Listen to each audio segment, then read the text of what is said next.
ఈ శిల్పం గజాసుర సంహారమూర్తి. గజాసురుడు అనే రాక్షసుడు ఘోరమైన తపస్సు చేసి బలమైన శక్తులను పొందుతాడు. కానీ గర్వంతో అతడు ప్రజలను వేధించడం, దోచుకోవడం మరియు చంపడం ప్రారంభించాడు. దేవతలు కూడా అతనికి భయపడ్డారు. ఒకరోజు వారణాసిలో గజాసురుడు శివభక్తులపై దాడి చేశాడు. వారిని రక్షించడానికి శివుడు ప్రత్యక్షమై ఏనుగు శరీరాన్ని చీల్చుతాడు. శివుడు ఏనుగు లోపల నృత్యం చేస్తున్నాడు.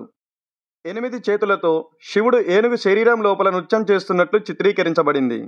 పై 2 చేతులు ఏనుగు చర్మాన్ని చీల్చుతున్నట్లు, 2 కుడి చేతుల్లో త్రిశూలం మరియు ఖడ్గం ఉన్నాయి. మిగతా 2 ఎడమ చేతుల్లో డమరకం మరియు తెగిన తలను పట్టుకొని ఉన్నాయి. దిగువ 2 చేతులు నృత్య భంగిమలో ఉన్నాయి. అతని వాహనం నంది. అతని కుడి దిగువన మరియు 3 సంగీతకారులు ఎడమ వైపున వివిధ వాయిద్యాలను వాయిస్తూ ఉన్నారు.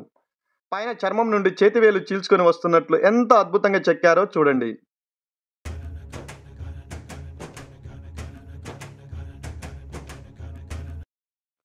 ఇది వరాహ అవతారం. ఒకసారి హిరణ్యాక్ష రాక్షసుడు భూదేవిని అపహరించాడు.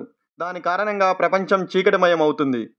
అప్పుడు వరాహ అవతారంలో వచ్చి రాక్షసుడిని పాతాళ లోకానికి త్రొక్కి చంపి భూదేవిని రక్షిస్తాడు. ఇక్కడ విష్ణువు సగం మనిషిగా మరియు సగం జంతువుగా చిత్రీకరించారు. అతను అలీడా భంగిమలో 10 చేతులు కలిగి ఉన్నాడు.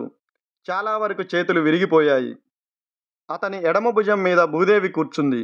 అద్భుతమైన శిల్పి ఇమాజినేషన్ చూడండి.